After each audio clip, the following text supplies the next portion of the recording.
you can't attract and retain great people for a company that isn't going to grow. And no one wants to go home at night and say, I'm working for a company that's being transformed. It's not very exciting.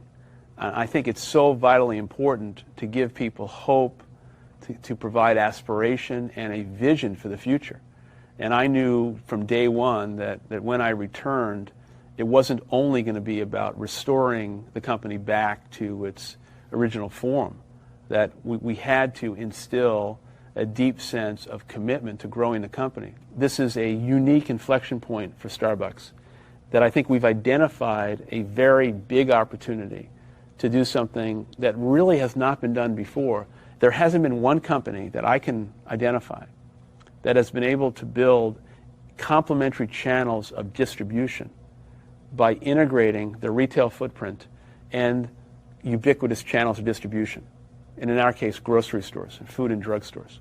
We introduced VIA in our stores. Now let's just frame what it is. Instant coffee is a $24 billion global category that has not had any innovation over 50 years and no growth. Starbucks comes along and says, you know what, we think we can grow the category and reinvent it. If we took VIA and we put it into the grocery store and it sat on a shelf, and that's where we went, it would have died and we would have not succeeded. But the fact that we can integrate VIA into the emotional connection we have with our customers and use our people as ambassadors because they believe in it and they trust it, and sample it in our stores. We did that for 6 to 8 months, succeeded well beyond our expectations in our stores, and as a result of that, had a very easy time convincing the trade because they wanted it so badly.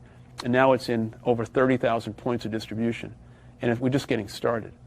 So the model is Starbucks can seed and introduce new products and new brands inside our stores.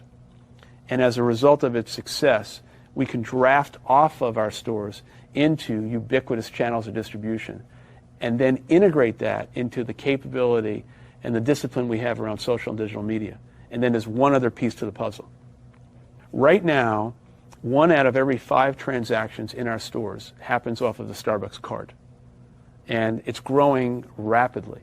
And one of the big reasons why we turn things around so quickly is we cracked the code on a value proposition with Gold Card members. Sometime in 2011, not only are you going to be rewarded for buying something at a Starbucks store, but Starbucks branded products in the grocery store is also going to give you a reward off of your Starbucks card.